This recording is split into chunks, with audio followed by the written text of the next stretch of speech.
Another police shooting of an unarmed black man in Minneapolis spurs riots, and Rashida Tlaib calls for an end to policing. I'm Ben Shapiro. This is The Ben Shapiro Show.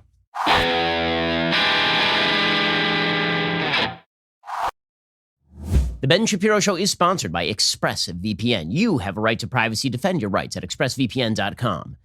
We'll get to all the news in just one moment. First, do you actually think that the nation's economy is going to be insulated from Joe Biden's massive tax increases? Those are coming. How about from inflation? That will come sometime in the near future because you can't blow money into the economy this way and hope that it's not going to create some sort of bubble. Well, there's a great way to protect your savings. Do what over 10,000 other smart investors have done. Convert a portion of your retirement accounts into gold and silver with my friends over at Birch Gold. When inflation hits, gold and silver are, in fact, your safe haven. And Birch Gold Group, those are the people I trust to help you convert an IRA or eligible 401k into an IRA backed by gold and silver. Through April 30th on qualifying purchases, when you open a precious metals IRA with Birch Gold, they'll send you a free home safe. Birch Gold, those are the people I buy my gold from. You can trust them as well. Text Ben to 474747 for your free information kit on precious metals IRAs. Or to speak with a Birch Gold representative today. With 10,000 customers, they have an A+ rating with the Better Business Bureau, countless 5-star reviews. They can help you too. Text Ben to 474747 for your free safe with qualifying purchase and to get started. Talk to my friends over at Birch Gold, ask all your questions, and then take at least a little bit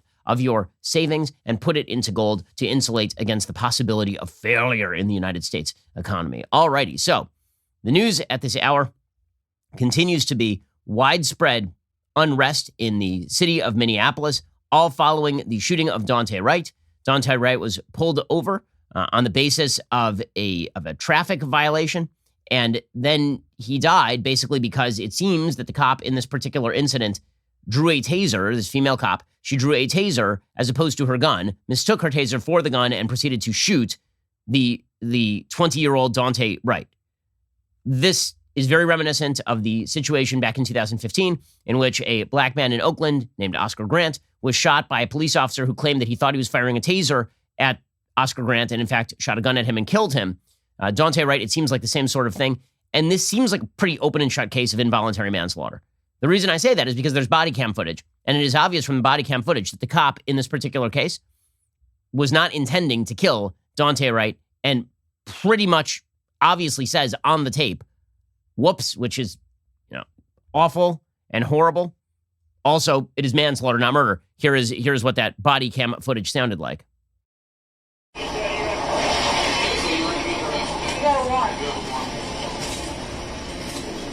So Wright is being handcuffed in this particular tape.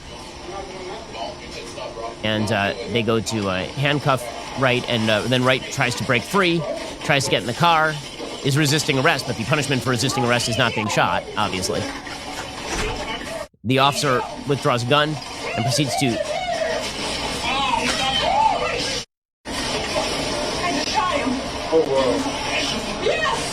Okay, and you can hear the cop there shout, taser, taser, taser. Right? She says taser, taser, taser. She obviously thought that she was firing a taser at Daunte Wright. It was not, in fact, a taser. It was a gun. And there's been this attempt by the Twitterverse to try and say that she clearly knew it was a gun, but that's not right. I mean, it's pretty obvious that she thought she was firing a taser. That does not justify the activity, nor does it mean that you get off, in terms of criminal liability, scot-free. The officer in the Oscar Grant case ended up being convicted of manslaughter and doing some jail time. This all resulted in the usual round of rioting and looting in Minneapolis. The Brooklyn Center police chief came out and said right off the top that this gunshot was, in fact, accidental. Here's the Brooklyn Center police chief. His name is Tim Gannon talking about this. As I watched the video and listened to the officer's commands, it is my belief that the officer had the intention to deploy their taser, but instead shot Mr. Wright with a single bullet. This appears to me, from what I viewed and the officer's reaction and distress immediately after, that this was an accidental discharge that resulted in the tragic death of Mr. Wright. Okay, well, the chief, Tim Gannon, was then really sort of berated by members of the media. And he says, listen, I'm just trying to be honest here. I'm trying to be transparent with you. This is what I'm here for. Okay? I'm the leader of this department. They expect me to lead. Create a safe city. That's what I'm trying to do. So that's it. I hope you're not trying to. Okay. And, yeah, I'm emotional. Guys, he's being honest. I'm just trying to be honest. Okay, well, being honest is not something that apparently the media celebrate in this day and age when it comes to dealing with these sorts of very fraught situations, obviously a tragedy like this one. How much is honesty not prized? Well, here's an example. There is a Brooklyn city manager. His name is Kurt Boganey. And he was giving a press conference, and he was asked if this officer is going to be summarily fired. And Kurt Boganey said what is true, legally speaking. He said the officer is entitled to due process. We have union rules. And once due process is carried forward, then we'll tell you more. Okay, here's what Boganey had to say. All employees working for the city of Brooklyn Center are entitled to due process with respect to discipline. This employee will receive due process, and that's really all that I can say today. Okay, this resulted, I kid you not, in Kurt Boganey being fired. Okay, according to Fox News, Kurt Boganey was fired on Monday evening, hours after he publicly disagreed with Mayor Mike Elliott's assertion that the police officer who fatally shot a black man in a Minneapolis suburb should be immediately fired in response to the incident. Mayor Mike Elliott said, effective immediately, our city manager has been relieved of his duties, and the deputy city manager will be assuming his duties moving forward. I'll continue to work my hardest to ensure good leadership at all levels of our city government, because good leadership obviously means that you don't call for due process for people who are going to end up in the criminal justice system. Good leadership means that people are summarily fired without due process, obviously. I mean, not just summarily fired, but if you say that they should have due process, then you lose your job too. Okay, this is pretty wild stuff. And frankly, I think there's probably a First Amendment case here on behalf of the Brooklyn city manager. I mean, if you're getting fired by a public agency for the great crime of saying that somebody needs due process before you fire them, I don't know how that's a fireable offense. This person has a pretty obvious claim against the city for the firing. Elliott said, let me be very clear. My position is we can't afford to make mistakes that lead to the loss of life of other people in our profession. I do fully support releasing the officer of his or her duties. Before leaving the podium, Elliott noted Boganey, as city manager, had the authority to determine whether the officer would be fired. And Boganey said that this employee will receive due process. That's all I can really say.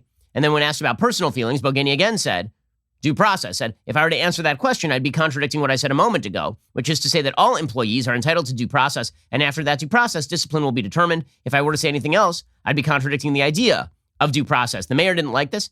And the mayor, one of the reasons the mayor didn't like this is because the mayor and the city council are afraid that if this person is not summarily fired without due process, and by the way, this will end with the person being fired. It's a pretty obvious breach of duty on the part of the officer and a criminal act. In all likelihood, this person probably goes to jail for involuntary manslaughter.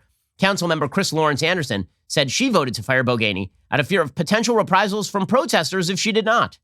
So we are now having our government run by mob rule. We are now having the mob determine whether people are guilty or innocent and what punishments they should receive, and whether or not you are allowed to say that somebody should receive due process or not. And meanwhile, you have Rashida Tlaib, a congresswoman from Michigan, saying this wasn't an accident at all, which of course is patently crazy. Here's Rashida Tlaib's tweet, quote, it wasn't an accident. Policing in our country is inherently and intentionally racist. Oh, is it? Inherently and intentionally racist? Because it seems to me that when you watch that tape, it is extremely obvious that this was an accident. The female officer in question shouts, taser, taser, taser, fires a gun, and then says, oh my God, I shot him. It's hard to see a more open and shut case of involuntary manslaughter than that. It is very, very obvious that this officer should have known that they were firing a taser, number one, and number two, didn't know they were not firing taser. Daunte Wright says that Rashida Tlaib was met with aggression and violence. I'm done with those who condone government-funded murder. No more policing, incarceration, and militarization. It can't be reformed. I'd love for all Democrats to run on this. No more policing or incarceration. Let's see how that works out.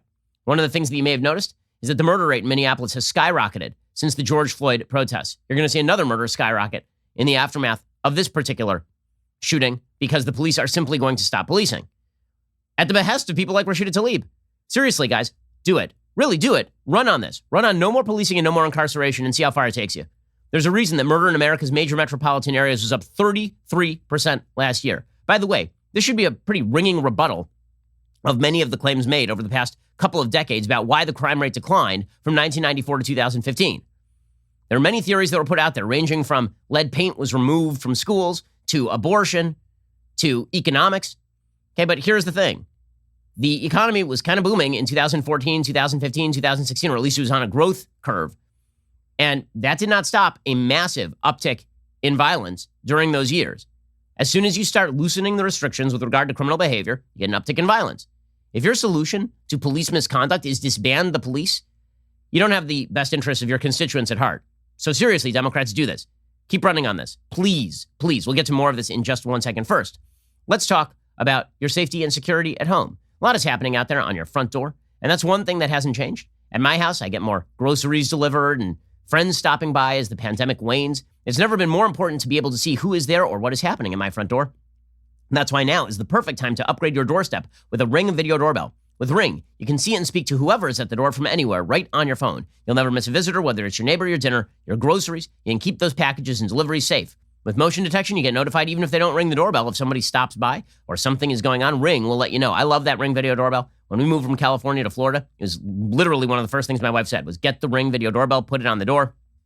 I also want Ring devices around my house so I can keep track of my kids and keep track of my property. You can do the same. Right now, get a special offer on the Ring Welcome Kit at ring.com/Ben. It comes with that Ring Video Doorbell 3 and the Chime Pro. It's the perfect way to upgrade your front door and start your Ring experience. Head on over to ring.com/Ben. That again is ring.com/Ben. Ring.com/Ben. Go check them out right now. Okay, so the Democratic response to this shooting is that police apparently should either be disbanded or completely reformed. Minnesota's Governor Tim Walz, who's a Democrat, he says, we have to stop pretending we can't do anything. I don't know.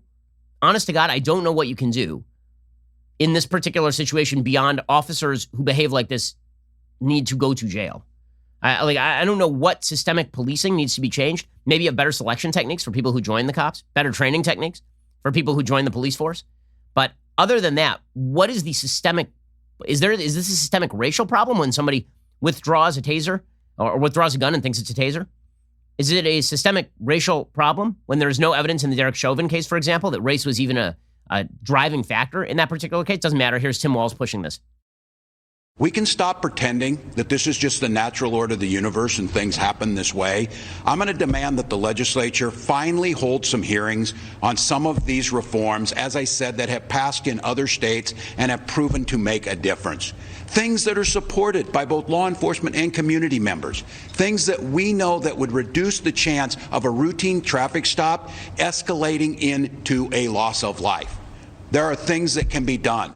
Okay, so in this particular case, the routine traffic stop should not have turned into a loss of life because it was, in fact, an accident, right? As you can see from the body cam footage. A tragic, terrible accident for which the officer, again, will likely spend jail time. It is also true that in this particular incident, the situation escalated at the beginning because the person resisted arrest. That does not mean that the punishment for resisting arrest is getting shot in the chest, obviously.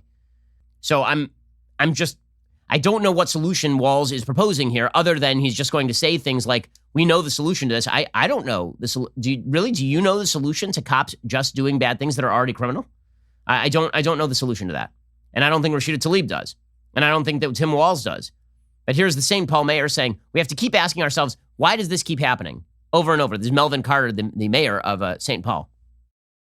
We have to ask ourselves, why, how does this keep happening over and over again in America, in the world, in Minnesota? We have to know that the first law of motion is that objects in motion will remain in motion until some force stops it from happening. And so when we recognize this strong, horrific trend that keeps happening over and over and over again, we have to know that Daunte Wright will not be the last name, will not be the last hashtag on this list until and unless we take decisive and urgent action to ensure that he is. Okay, I don't know what that means. I honest to God don't know what that means. What exactly are you proposing here? Are you proposing like Rashida Tlaib that we get rid of the cops? Are you proposing something that magically prevents officers from making mistakes? Like, what exactly are you proposing here? And the general tenor, again, is that this is happening every day. How does this keep happening? That the real problem for black men in America is that this is likely to happen to you if you're pulled over for a traffic stop. There are literally millions of officer-civilian interactions every year in the United States. The number of actual cases that happen like this are, just on a statistical level, are extremely rare. That's why we know their names.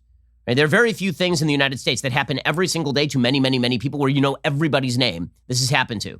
But you know everybody's name. And the reason you know everybody's name is because statistically speaking, it is in fact extremely rare. In fact, it's significantly more rare for the cops to shoot a black person unarmed than it is for the cops to shoot a person who is white unarmed. That's according to Roland Fryer's study done at Harvard University just a couple of years ago. As Matt Walsh has pointed out, the notion that this is a race-based situation in Brooklyn Center is a very weird take. Matt Walsh at the Daily Wire says the shooting appears to be a tragic accident for which the officer might be held criminally liable. It doesn't appear to be the sort of racist execution that Black Lives Matter has made it out to be. Indeed, none of the police shootings protested by BLM have lived up to that billing. What we've learned time and again is that the rioters don't ultimately care what happens. He says, between January 1st, 2020 and March 31st, 2021, there have been 507 white people shot to death by police compared to 271 black people. Right? Nobody knows the name of any of the white people. The only white person anybody knows the name of is Ashley Babbitt, right? Because she's the person who broke into the Capitol along with the other rioters and then was shot in the neck. We didn't hear a lot of protestations about police brutality in that case. Indeed, a lot of the, as Matt Walsh points out, a lot of people had no problem at all with Ashley Babbitt being shot. Okay, so when we say that this is a massive trend, the way that the St. Paul mayor is saying, why does this keep happening? This won't stop happening until there's major system. What change are we talking about?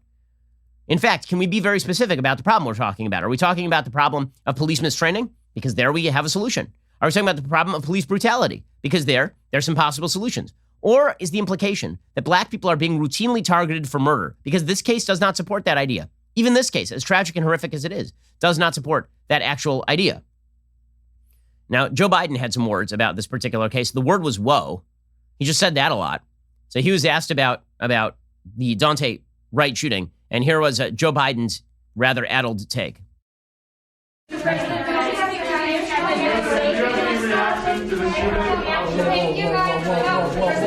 Whoa. Hang on just a second. Mr. President, would you like to speak to the issue in Minnesota? Wait a second. What I'm going to do, I'm going to see you all again in a few minutes. I've just taken the time, even though I was a few minutes late, to listen to the press conference.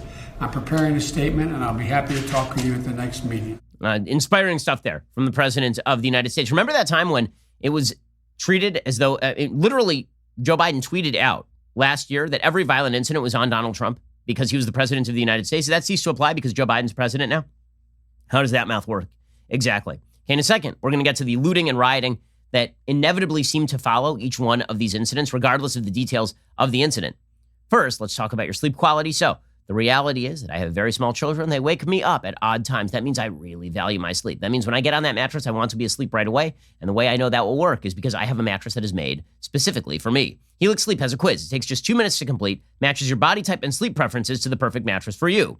Why would you buy a mattress made for someone else? With Helix, you're getting a mattress you know will be the perfect for the way you sleep. Everybody is unique. Helix knows that. They have several different mattress models to choose from. They have soft, medium, and firm mattresses. Mattresses great for cooling you down if you sleep hot. Even a Helix Plus mattress for plus-size folks. So, if you're looking for a mattress, you take the quiz, you order the mattress you're matched to, the mattress comes right to your door shipped for free. You don't ever need to go to a mattress store again. Helix is awesome, but you don't need to take my word for it. Helix was awarded the #1 best overall mattress pick of 2020 by both GQ and Wired Magazine. Just go to helixsleep.com/Ben, take their 2-minute sleep quiz. They will match you to a customized mattress that'll give you the best sleep of your life. They have a 10-year warranty. You get to try it out for 100 nights risk-free. They'll even pick it up for you if you don't love it, but you will. Helix is offering up to $200 off all their mattress orders today and 2 free pillows for our listeners at helixsleep.com/Ben. That's helixsleep.com/Ben. Go check them out right now. Okay, so rioting and looting did break out in Minneapolis over the past couple of nights after all of this. In fact, ironically and sadly and really pathetically, some of the businesses that were looted this time were also ransacked last year during the George Floyd riots. This is according to Ryan Mills over at National Review. Several stores ransacked after Sunday's fatal police shooting in Brooklyn Center, Minnesota, were vandalized and looted less than a year ago in the riots that ensued across the Twin Cities after George Floyd's death in police custody. Then people wonder why it is that criminal activity and rioting and looting lead to people withdrawing their businesses from major cities and the loss of both tax revenue and jobs. That would be why when you tell the cops to stand back, when the cops are deprived of their ability to do their jobs, two things can be true at once. Cops have to have ability to do their jobs. Also, cops should be prosecuted if they pull a gun instead of a taser and shoot somebody, right? Like all of this can be true at once. But what's happened in the aftermath of all of this is this widespread reaction in which our nation's political leaders say that the police themselves are inherently bad, widespread change is necessary, and also we're going to change the terms of contract under which police officers work, thus to make it impossible for police to do ordinary police work, not to break the law, but to do ordinary police work. The Foot Locker, T-Mobile, and GameStop stores in the city were among the stores looted last May, said Mark Allen, president of the Brooklyn Center Business Association. He worries about the lasting impact the second go-round of rioting will have on the business community. Well, yes. According to Allen, what would be the rationale or the reason that any of these businesses would want to open in our community again? It's frustrating. He says, I can understand mourning for it. I can understand protesting for it. But then on the flip side, these are the same people running out of Foot Locker saying, yay, I got a free pair of shoes because of this. It doesn't make any sense. Okay, well, there is something fascinating that is happening here. Not just because you can see the impact here, right? Which is that the sports leagues, things were so bad that the sports leagues canceled all their games in Minneapolis in the aftermath of this. If your city is so lawless that in the aftermath of a bad policing incident, you have to cancel the Twins game, you have to cancel the Timberwolves game, your city's out of control. According to the New York Post, the Minnesota Twins postponed Monday's game against the Red Sox after the fatal shooting of Daunte Wright, which has caused widespread protests throughout the city. Wright was killed during that traffic stop.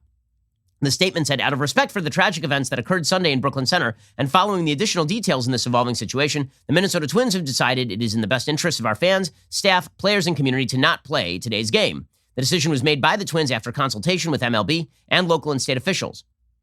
And the NBA did the same thing. Minnesota Timberwolves did the same thing. They suspended their game last night.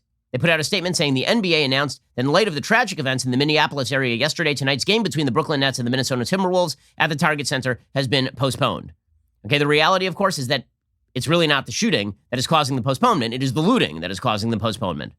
There are tragic shootings that happen in major cities like Minneapolis every day. Most of them, the vast majority of them, do not involve the cops. If Chicago's sports teams were to delay every game based on tragic shootings in the city, they could not have a day where there was a game in the city of Chicago. Okay, what's happening here is that criminals are running out of control, looting and rioting in the aftermath of incidents like this. And by the way, cheered on by the media. Cheered on by the media. Okay, so for example, yesterday, the police chief in Brooklyn Center was talking, and he was talking about the fact that there was, in fact, rioting in Minneapolis. And one of the reporters insisted, no, there was no rioting. So we are going all the way back to the beginning of the summer last year when the media insisted that even though you were watching buildings burn in the background of the George Floyd protests, there was no rioting at all. You remember reporters literally standing in front of burning buildings and explaining these were mostly peaceful protests. Well, here is the Brooklyn Center police chief saying, nope, there was rioting. And a reporter saying, stop saying rioting. There was no rioting. Who are you going to believe? The reporters or your own eyes? Here's the police chief versus the reporter here. Just so everybody's clear, I was front and center at the protest, at the riot. We did not. There was not a riot. Don't do that. There was no riot. There was. So the officers that were putting themselves in harm's way were being pelted with frozen cans of pop.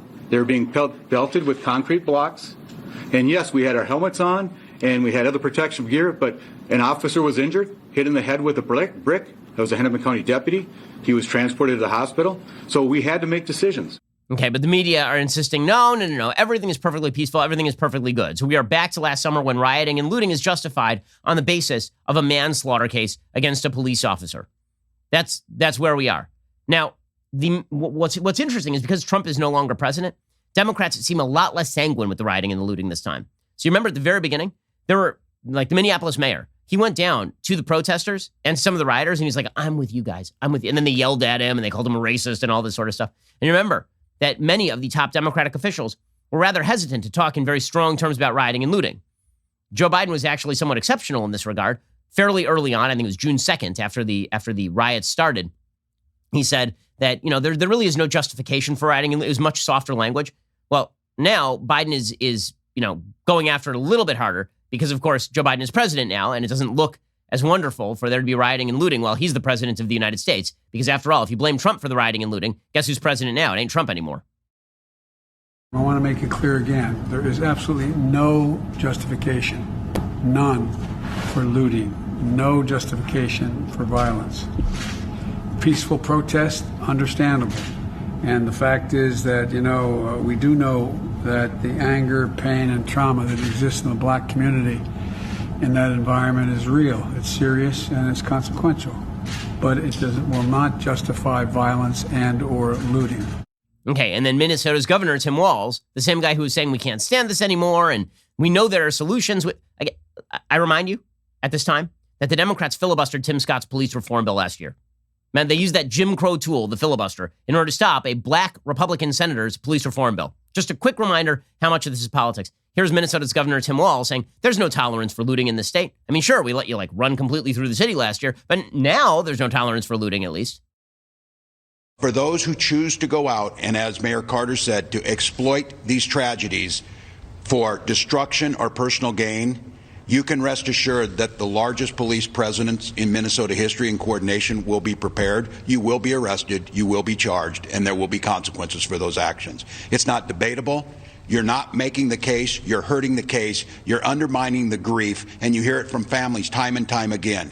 Don't you dare step into our space where we're trying to enact change through our system. You notice a little bit of a change in attitude here from last year? I was in LA last year during the riots, and all the public officials were like, well, we kind of have to give them space to riot. I mean, it's not great that they're doing this, but we'll tell the cops to stand back and stand down. We'll curfew the entire city at 6 p.m. to make sure that people have the space to go out and do what they want to do. We'll shut down Rodeo Drive at 1 p.m. in LA. And now it's like Joe Biden's president, and suddenly all these Democratic politicians are like, you know what we can't stand? This rioting and this looting, this has got to stop. We need some law and order around here. Yes, so much of this is political. It really is quite astonishing. And this, again, ties into the broader narrative. And the broader narrative is that with Democrats in charge, finally solutions are on the way. Right? There's a dual narrative. The dual narrative is one, that every incident like this is proof of systemic American racism. Okay, this is not a racist incident. I'm unaware of any racial overtones or undertones to this particular incident. I've seen the body cam footage. You've seen the body cam footage. Speaking of which, the Derek Chauvin incident, they still have not shown either first-degree purposeful attempt at murder, or two, I mean, they didn't even charge that, or two, racism in that particular case. Okay, but the narrative is that whenever there's a police incident involving a non-black police officer and a black victim, then that means that systemic American racism is at play. And secondarily, that Democrats are going to solve this thing. Democrats are really going to get on this and they're going to solve this thing. So the editorial board of the Washington Post has a piece today titled, "Has Nothing Been Learned from George Floyd's Death?" Okay, so first off, he hasn't been convicted yet, Derek Chauvin. I noticed that they're still in the process of that trial. And in fact, the case is not going swimmingly for the prosecution. There are a bunch of holes in the case. We've discussed them before. The defense is beginning to lay out its case this week. By Friday, the defense will have closed, and they expect a verdict basically by Monday. Okay, but here's the Washington Post trying to connect all of these cases with a thin read, right, suggesting that this is all about police racism, even though, again, the Chauvin case was not a case of racism, as far as I'm aware, in any piece of evidence. And this case is not about racism, as far as I'm aware. Bad policing can just be bad policing. In any case, the Washington Post is safe to say no one likes to be pulled over by police. But for black and brown people, there is extra dread and fear and danger. I'd like to see some statistical proof that this is the case. The shocking video of a black Army officer being held at gunpoint and pepper sprayed by police during a traffic stop in Virginia, and the fatal shooting of another black man by police in Minnesota who stopped him because of expired tags on his car, once again spotlight problems on how police treat people of color and the need for fundamental changes in how police operate. Now, here is where you would expect there to be some sort of statistical evidence demonstrating that motorists who are black are treated differently when pulled over than motorists who are white in terms of deadly force used or heavy force used, right? Here's where you'd expect, nope, Washington Post ain't going to bring any because anecdotal evidence is better than statistical or data-driven evidence. By the way, I noted yesterday on this Virginia case, I talked about that, and I noted that that looked like a bad case of the police overreacting and acting badly with regard to the person in the car. If you actually watch the entire tape, and I recommend to you that you watch the entire tape through with Officer Brandon Tatum, who's been a guest on this program. He did a YouTube video in which he went through in detail that particular traffic stop. The black Army officer who was held during that stop, the lights started flashing. He drove for another mile and a half. He said he did so because he wanted to get into a lighted area. And then he refused a bunch of commands by the police to put his hands outside the car and to get out of the car. Meanwhile, he was simultaneously live streaming the thing. So does that mean that he was treated correctly by the police? It doesn't mean he was treated correctly by the police. It also doesn't mean that he was, completely complying with their commands and then they just went hog wild on him. That is not a completely accurate take on that particular incident either. So yesterday, I'd sort of given the impression that in that particular case, it was a completely one-sided case of the cops being completely awful and the person who was pulled over being completely innocent. Wasn't quite that simple. And I said we have to wait for details on the Minnesota case. Well, now we have the details on the Minnesota case, and that one looks awful in pretty much every respect. And the one in Virginia, it looks awful in some respects, but not in other respects. Namely, the police officers in that case actually de-escalated use of force.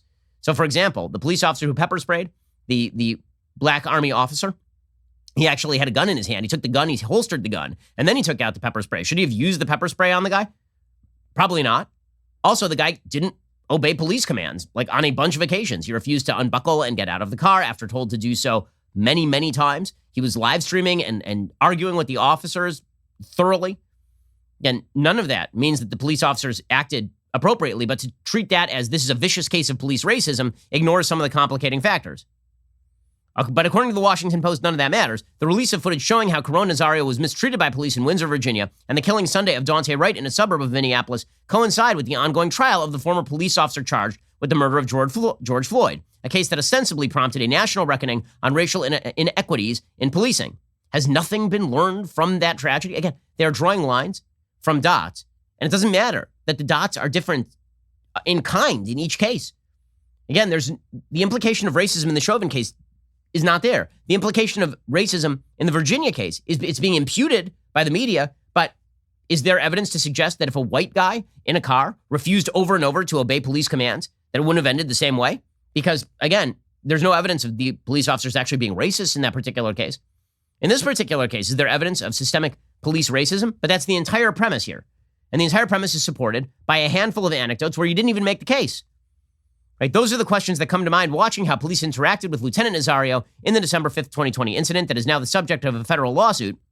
Even though the serviceman dressed in his Army uniform had committed no crime, was respectful, had his arms up, and was clearly confused about why he had been stopped, the officers treated him with contempt and belligerence. Okay, that's a mischaracterization of what actually happened. Okay, they say that he was respectful and he had his arms up. He actually did not obey police commands like over and over and over. Again, watch the entire tape. That does not mean that the police were correct. But that's a mischaracterization of what led up to that entire incident. More information is needed and investigation is underway, says the Washington Post, into the death of Mr. Wright, a 20-year-old shot after a routine traffic stop went tragically awry. Brooklyn Center, Minneapolis Police Chief Tim Gannon said the officer meant to fire a taser, but made an accidental discharge from her gun. During a news conference Monday, the chief played an unedited clip of police body camera video showing the officer yelling, "Taser, taser, taser," firing a gun instead, and then exclaiming, "Holy bleep, I just shot him." Such a mix-up seems incomprehensible and raises obvious questions about training. Well, it does raise questions about training. As far as incomprehensible, is the idea here that she was lying? That she knew she was going to shoot him with the gun and she said taser, taser, taser to what, throw off the cameras or something?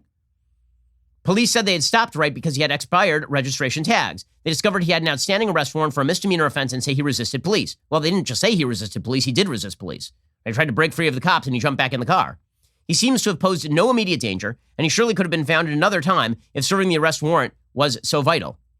Okay, well, now you're getting into the area where the Washington Post is just engaging in conjecture. You have an outstanding warrant for a guy. He tries to resist arrest by jumping back in his car, and the idea is, okay, so we just let him go? How? Yeah, and then what would have happened if he had taken that car and hit somebody? Then the implication is the cop should have arrested him, right?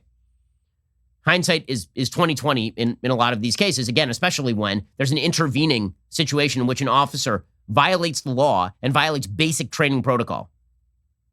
But, says the Washington Post, part of the way the police have traditionally been trained is to think they have to win at any cost, but that cost is far too high. No, that's saying that the officer in this case was acting as an outgrowth of a generalized police belief that you have to win at any cost, ignores the fact that the police officer in this case acknowledges that she did something wrong in the immediate aftermath of the incident. And so, again, the media wish to draw a narrative, and then they wish to use that narrative to foment a lot of the looting and the violence. In fact, there was this amazing video yesterday on CNN of a black man approaching members of CNN saying to them, "Guys, would you just leave? You're making things worse." The answer there is, yeah, that's correct. They are making things worse. No question, because they don't analyze the situation. They don't analyze the context of every situation. They don't analyze the fact pattern. It's just not important to them at all. Here's that clip. Now you can see. Now you can see. Y'all be twisting up the stories. You want to talk to me? Do you want to talk to me? Okay, cool. Now, don't take my mic, but we're cool. Okay. All right. So tell me what you think about what's going on here. What I think about this is all the press and all the extra y'all do makes this worse. You think so? Yes. Y'all need to get up out of here with all that twisting up the media. Alrighty, in just 1 second, we're going to get to the federal government absolutely blowing it with regard to its messaging on the vaccine. First, let us talk about the fact that when it comes to investing in art is a really interesting investment, right? Because the fact is that you really can't afford to buy a Renoir painting, for example, but it is a great investment. If you were able to, that thing would just churn out investment value over time. Well, investing in art should not be reserved for people who can afford like the entire Renoir. Instead, did you know that only 1% of day traders actually turn a profit? Why are many of us mistaking picking stocks for serious investing? You can't control the markets. You can control your risks. How do billionaires of the likes of Bill Gates and Jeff Bezos control risk? They invest in blue chip art, and you can do it too.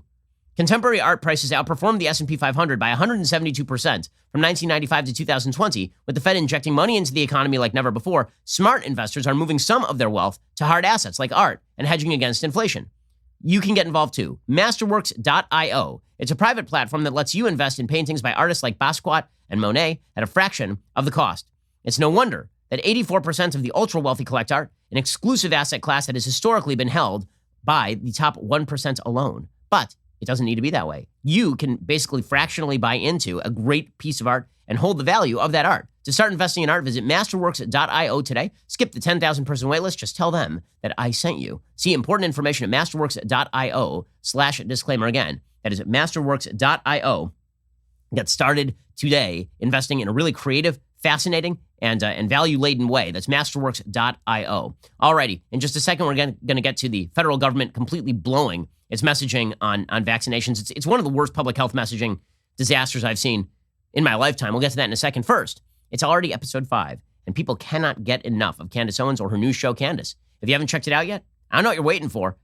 Candace is a thought leader. She hosts a lively series of guests every week for discussion panel interviews, and my favorite portion, her Cancel Corner. This week, she's hosting comedian and podcaster Adam Carolla. Tune in. You're not going to want to miss their conversation. The show streams on Fridays, 9 p.m. Eastern, 8 p.m. Central at dailywire.com, but you can get the audio podcast Candace on Apple, Spotify, or wherever you listen to your podcast. So if you need some Candace Owens in your podcast feed, look no further. Head on over to Apple Podcasts or Spotify, subscribe today, and be sure to leave a 5-star review if you like what you hear. You're listening to the largest, fastest growing conservative podcast and radio show in the nation.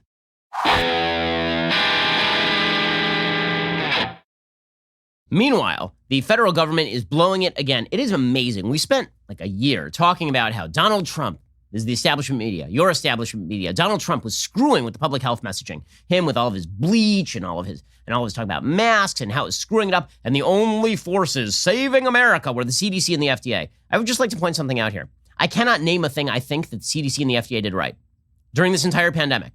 The CDC blew it on masking at the very beginning. The FDA blew it on testing at the very beginning. The FDA then proceeded to hold up the testing on the vaccines, costing us precious weeks of time in which people were getting COVID at extraordinary rates. And now the FDA is making a move that is beyond, the CDC has been politicized thoroughly. You got Rochelle Walensky out there saying we should open the schools. And then the minute that Joe Biden says he doesn't want the schools open, she reverses herself and she says the schools really shouldn't be open. Meanwhile, you've got people like Anthony Fauci out there suggesting routinely that vaccines are overrated. Like, what has our nation's federal public health infrastructure actually done that is good? Can you name it? I'm like throughout the pandemic, can you name those things? Because I'm waiting to hear examples of it. The latest example of the federal government absolutely blowing it in an extraordinary way is that the U.S., the FDA, and the CDC have now said they're going to stop using the Johnson & Johnson vaccine. And now, why in the world would they do this? We have millions of those doses going out. In fact, we have something like 6.8 million Americans, 7 million Americans who have taken doses of the Johnson & Johnson vaccine. It is a very effective vaccine. It is a 1-shot vaccine. It is not a 2-shot vaccine, which means that you can trash it out really, really quickly. It's about 80% effective as opposed to like the 95%, 95% that you get from Pfizer or Moderna. So why exactly are they stopping the Johnson & Johnson shots? I kid you not. Here's the New York Times reporting.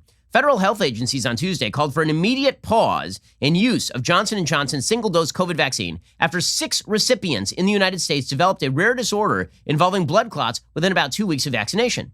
All 6 recipients were women between the ages of 18 and 48. One woman died. A second woman in Nebraska has been hospitalized in critical condition. Nearly 7 million people in the United States have received Johnson & Johnson shots so far. So we are shutting down the distribution of a vaccine that has now been put in the arms of 7 million people because 6 people got a condition. 6. So that means that basically your chances of ending up with this blood clot, if indeed the vaccine causes the blood clot, because we don't know yet, right? It could be a complicating factor. If the vaccine causes the blood clot in some rare way, how rare is this? Well, the chances of being struck by lightning in the United States are about 1 in 500,000. So this would be about the chance of being struck by lightning 2 times, right? Or at least the chance of being struck by lightning, but like it's half that chance. So I don't even know what the statistical equivalent of that is. This is insane. I mean, crazy towns. The notion that you are shutting down the distribution of the Johnson & Johnson vaccine because your chances are 1 in over a million of getting a blood clot. You want to talk about creating a bubble society. And by the way, there are downside risks here. If you don't get the vaccine, you're significantly more likely to die of COVID, particularly if you're in a vulnerable group. If you're an obese lady who's 35 and you don't get the vaccine, what do you think is more likely? You're going to die of the blood clot or you're going to die of COVID? This is insane. But the federal government is doing this because they are ridiculous. Because our public health messaging on these vaccines has been absolute horse crap, absolute garbage. According to the New York Times, we are recommending a pause in the use of this vaccine out of an abundance of caution. Your abundance of caution is not cautious. It's reckless. It is reckless to tell millions, there are 9 million doses waiting to go out right now. It is reckless to tell people they should not get the vaccine because of a 1 in 1 million chance they might get a blood clot. But the FDA, Dr. Peter Marks, says, right now, these adverse events appear to be extremely rare, but we're pausing out of an abundance of caution. That is not cautious. COVID is running rampant in Michigan right now. In fact, Christine Whitmer has been begging for there to be more COVID vaccine from Johnson & Johnson in her state. And you're telling, we're going to hold this up because, you might get struck by an alien landing craft or something. You never know. While the move was framed as a recommendation to health practitioners in the states, the federal government is expected to pause administration of the vaccine at all federally run vaccination sites. Federal officials expect that state health officials will take this as a strong signal to do the same. Scientists with the FDA and CDC will jointly examine possible links between the vaccine and the disorder and determine whether the FDA should continue to authorize use of the vaccine for all adults or limit the authorization. Again, the FDA and the CDC have been awful throughout this pandemic. This is something that I know we've been ignoring because we're supposed to pretend the federal government is good at this. They suck. Okay, the federal government has been garbage at this. If the FDA had accelerated trials on these COVID vaccines, little known fact, do you know when the coding was done for the mRNA vaccine that was eventually used to kill COVID? Do you know when that was coded? January of 2020. January. Okay, before people even knew that this thing was going to be a global pandemic in the United States, there was already coding for the mRNA vaccine. It then took 9, 10 months to develop this thing and run it through all the FDA trials. If they'd accelerated it by even 3 weeks, how many lives would have been saved? But the FDA is here to save you guys. The FDA is what you do. It's ridiculous. The CDC and the FDA have been a garbage show all throughout this, but you're supposed to trust your government doctors. They know all. It's unclear whether the pause in the use of the Johnson & Johnson vaccine will upset the Biden administration's plans to deliver enough vaccine to be able to inoculate all adults in the United States by the end of May, says the New York Times, or whether the demand will be made up by other manufacturers. This is absurd at the highest level. Everybody with any brain understands how absurd this is. In Washington, D.C., they canceled every Johnson & Johnson vaccine appointment from April 13th to 17th. Great idea, guys. It's going great. The FDA put out a series of tweets. They said as of April 12th, 6.8 million plus doses of the Johnson & Johnson vaccine have been administered. The CDC and FDA are reviewing data involving 6 reported cases. Treatment of this specific type of blood clot is different from the treatment that might be typically administered. CDC will convene a meeting of the Advisory Committee on Immunization Practices on Wednesday to further review these cases and assess their potential significance. You might have wanted to, call that meeting before you announced a complete shutdown on the vaccine that is going out to millions of Americans right now. But this is all part and parcel of the insane overzealousness and ridiculous caution that is actually reckless by our public health officials. Anthony Fauci said yesterday that after you're vaccinated, you still should not go and eat and drink indoors. Screw off, dude. There is no data to suggest this. None. Okay, Anthony Fauci is just saying, he's just pulling this stuff directly out of his colon. It's amazing that this person is a well-respected public figure. Eating and drinking indoors in restaurants and bars, is that okay now? No, it's still not okay for the simple reason that the level of infection, the dynamics of infection in the community are still really disturbingly high. And if you are vaccinated, please remember that you still have to be careful and not get involved in crowded situations, particularly indoors where people are not wearing masks. This is just horse crap. Once you're vaccinated, your chances of passing this thing on to another person are so low that the CDC itself has said that if you're in a room with another person who has COVID and you don't end up symptomatic, you don't have to quarantine. What the hell are you talking about? These vaccines are so effective that they prevent virtually all serious disease and death. And yet you're saying that I can't go to a restaurant? No one's listening to this crap anymore.